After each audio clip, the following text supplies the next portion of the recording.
Matapos ang pagdesisyon ng V5 na imbitahan na lang ang Kakin Empire na maging miyembro ng kanilang gagawing V6, ang bagong alyansa ng mga kontinente, at matapos ang pag-uusap ni Beyond sa mga Zodiac na nagresulta sa kanilang agreement, na yon ay ire-review na natin ang Chapter 343 o ang Episode 4 ng ating Dark Continent series.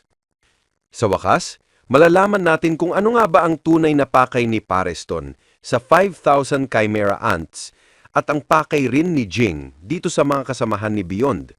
Malalaman din natin ang magiging bagong miyembro ng Zodiac at marami pang revelasyon ng ating matutunghayan sa videong ito. This is Mr. AI Anime at huwag na nating patagalin pa. Let's go! Oo, ang pamagat ng ating chapter ngayon ay Invitation at nagsimula ang eksena sa isang syudad kung saan makikita natin si Leorio na may gulat na ekspresyon habang kausap ang isang tao sa cellphone. Dito, napatanong siya, "Ha? Ako magiging Zodiac?" Nasagot naman siya ni Cheadle, ang kausap pala ni Leorio, na, "Oo, kasi ngayon ikaw ang pinakamaraming chance maging chairman, si Leorio." Mga kaibigan, sa nakaraang Hunter Association election, nadagdag pa ni Cheadle na ang pagpapakiyori kay Leorio ay essential sa kanilang success ng kanilang gagawing misyon na magde-decide sa kinabukasan ng Hunter Association. Kaya gusto nilang hingin ang tulong ni Leorio dito. Nasagot naman ni Leorio, "Teka, may marami pa akong bagay na dapat asikasuhin o gawin."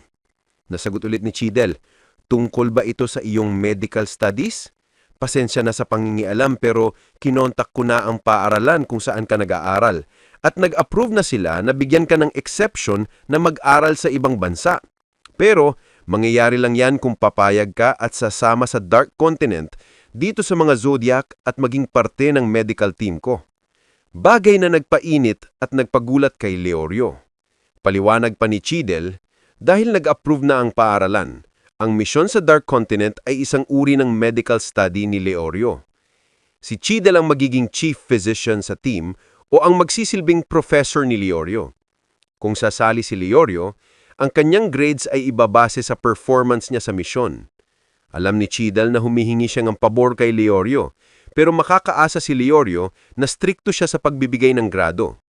Ang mga abilidad ni Leorio sa misyon ang magdi-decide kung ang buwan-buwan o taon-taon niyang pag-aaral ay napunta sa tama o hindi. Habang nagpapakita ng honesty, sinabi ni Cheadle, na yun pa lang gusto ko lang sabihin sa iyo na ang misyon na ito ay magiging mahirap at napakadelikado at ang tanging benepisyo o gantimpala ay ang grado na ibibigay ko sa iyo. At welcome rin ang option na tanggihan ang offer kung gusto mo lang talagang maging normal na doktor para kumita ng pera. Dito sumagot si Leorio, Kung ganun, tatanggihan ko na lang ang pag-aaluok sa iyo. Pero ngayon, ako naman ang magre-request sa iyo." Nagdagdag pa si Leorio, "Ito'y once-in-a-lifetime opportunity. Pakiusap, pasalihin mo ko." Dito napangiti si Cheadle at nag-agree at nagpasalamat kay Leorio. Subalit may isa pang request si Leorio. Tanong niya kung may chance pa ba na may isa pang spot sa Zodiac. Meron raw siyang kilala na gusto niyang i-recommend. Matapos ang eksenang iyon, inilipat ang eksena sa isang pamilyar na lugar kung saan makikita natin si Pareston at si Jing na may nangyayaring tensyon pa rin sa pagitan ng dalawang former Zodiac members. Unang nagsalita si Pareston.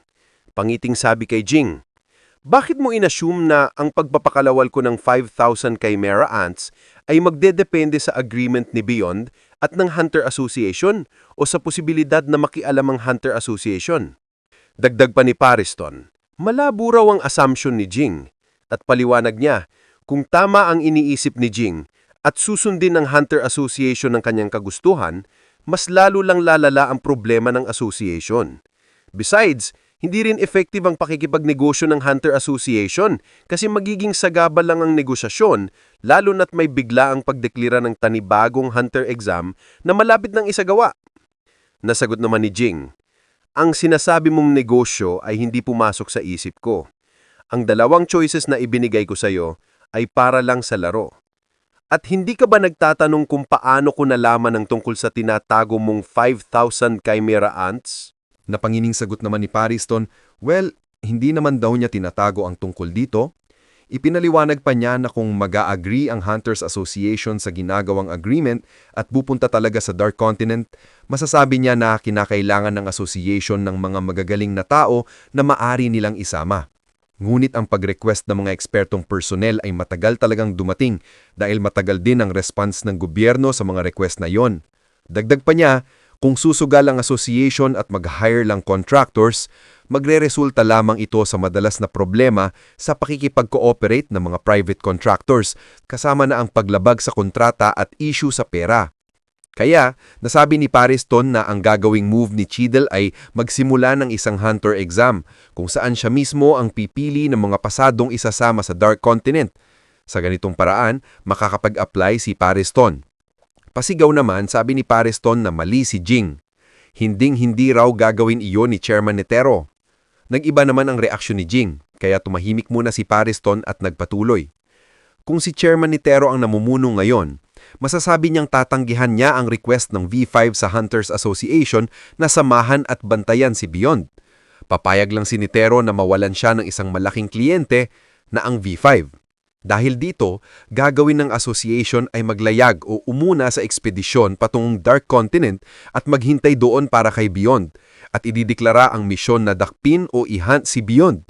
Kasi nauna na si Netero sa Dark Continent at ang Hunters Association ang mag-handle kay Beyond bago siya makapunta doon. Yan ang dapat gawin ng Hunters Association, paliwanag ni Pariston. Sinagot naman ni Jing, kung ganyan pala ang obsesyon mo sa Hunters Association at alam mo ang lahat ng yon, bakit gusto mo pa rin sirain ito? Inisa-isa naman ni Pariston. May plano ka bang sirain ng Hunters Association, Jing? Sige, hahayaan kita ngayon na magpaliwanag sa dalawang choices na pagpipilian mo. Sumagot si Jing, ang Hunters Association ay naging boring na, kaya naghahanap ka ng bagong target na paglalaruan. At ang pinakamadaling paraan para makahanap ka ng panibagong bagay ay ang pag-release ng mga chimera ants sa mundo.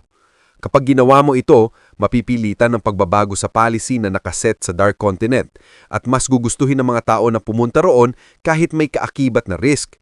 Sa kabila ng lahat, mananatiling matatag ang Hunters Association, dito ka magbibigay ng final blow. Pagpapadala ng chimera ants sa hunter exam na gagawing fee pass para sa kanila na makapasok sa association dahil sa koneksyon mo sa loob.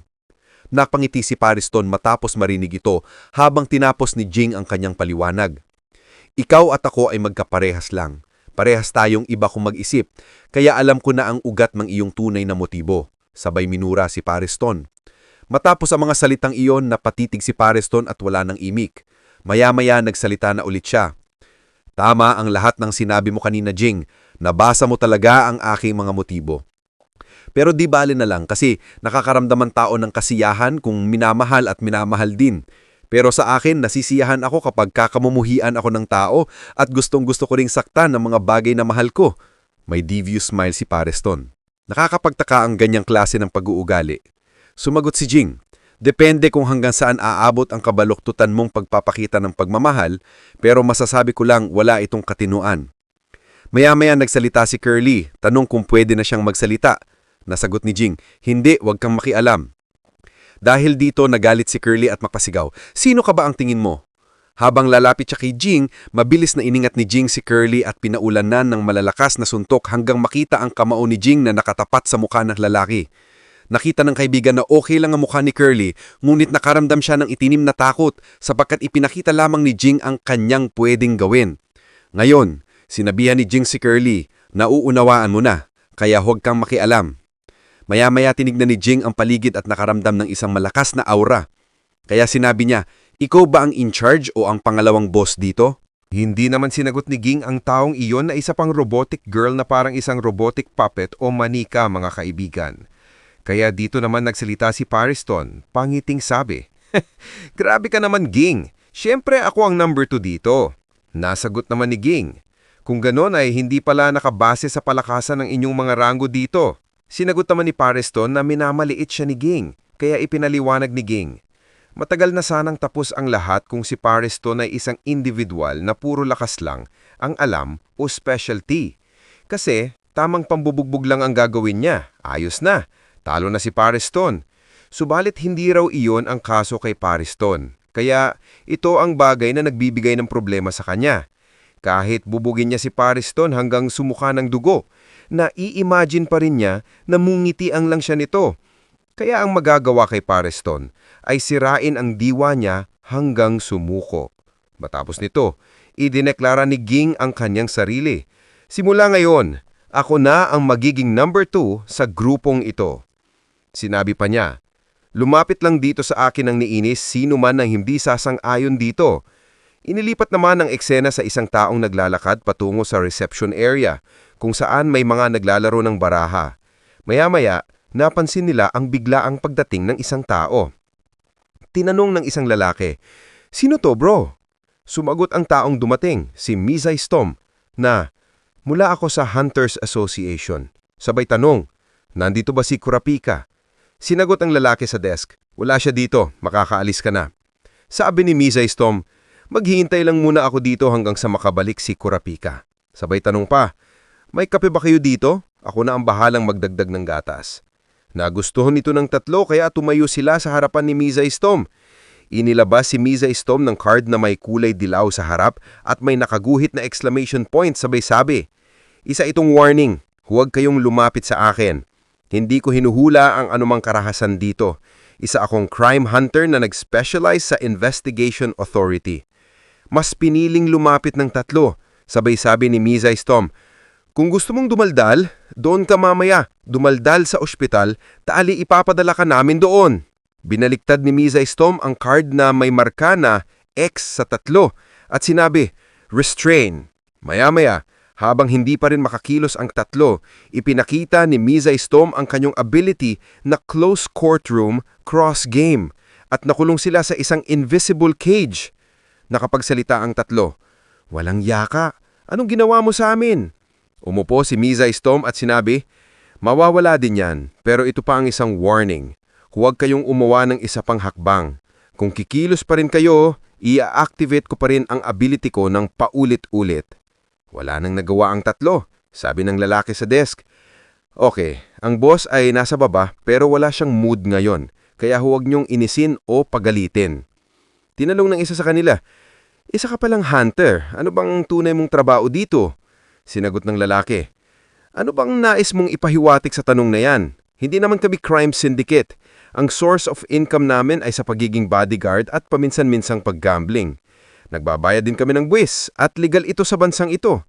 Maya-maya, dumating ang kanilang boss na si Kurapika. "Ang ingay nyo ha? Sino ba tong taong ito at ano ang pakay nito?" Napansin ni Mizai Stom na kaagad, "Marami akong naririnig tungkol kay Kurapika mula kay Lerono. Naparito ako para mag-request na sana ay sasama si Kurapika sa amin patungong Dark Continent." Bagay na kaadad mang ang gihang-gihan ni Kurapika kasi isa rin daw siyang busy na tao. Subalit upang mapukaw pa ang atensyon ni Kurapika, nagsalita ulit si Mizai Stom.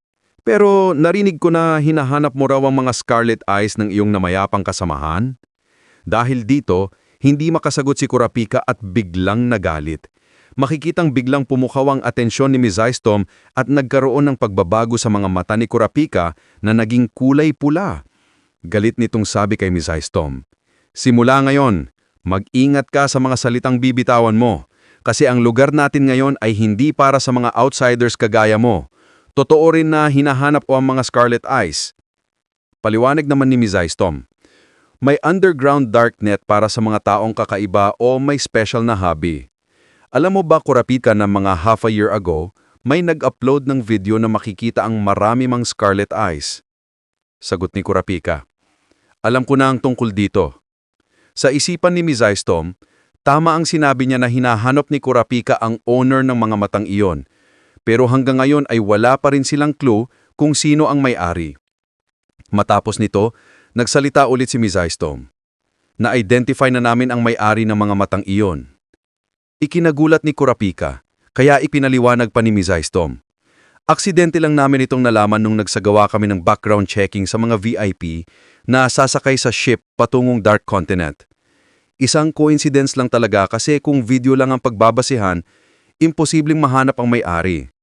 Dagdag pa ni Mizai Stom, "Hanggang dito lang ang maibibigay kong impormasyon bilang isang outsider, kaya maging maingat ka sa iyong choices." Paliwanag pa ni Mizai Stom, Kung sasali ka sa Zodiacs, isasama ka namin sa isang ship na 2 buwan maglalayag patungong Dark Continent. Tinanong kung interesado pa ba si Kurapika sa request. Kumpirma ni Kurapika na ang taong hinahanap niya na may-ari ng mga mata sa video ay nasa loob ng ship. Sinagot ni Ms. Tom, "Oh." Sa isipan ni Kurapika, kailangan niyang i-prioritize ang misyon para malaman kung paano niya kukunin ang impormasyon, basta't para sa kapana ng kanyang angkan. Kaya nag-agree si Kurapika na maging miyembro ng Zodiacs. Dito rin niya tinanong kung sino ang may-ari ng mga mata. Inabot at ibinigay ni Ms. Tom ang litrato at ang nasa litrato ay walang iba kundi ang ika-4 na prinsipe ng Kakin Empire, si Prinsipe Cherednech. Kaya ang taong ipopoint na ngayon ni Kurapika ay isa sa prinsipe mismo ng Kakin Empire. Grabe! Napakalaking revelasyon ito para kay Kurapika. Sa wakas ay nahanap niya ang isa sa mga may koleksyon ng Scarlet Eyes. Grabe rin ang revelation tungkol sa motibo ni Pareston na isinisiwalat ni Ging. At ang ganda rin na naging bagong miyembro ng Zodiac, sina Leuro at Kurapika. Nakaka-excite ang susunod na mangyayari sa next chapter mga kaibigan dahil dito muna natin tatapusin ang chapter sa last panel.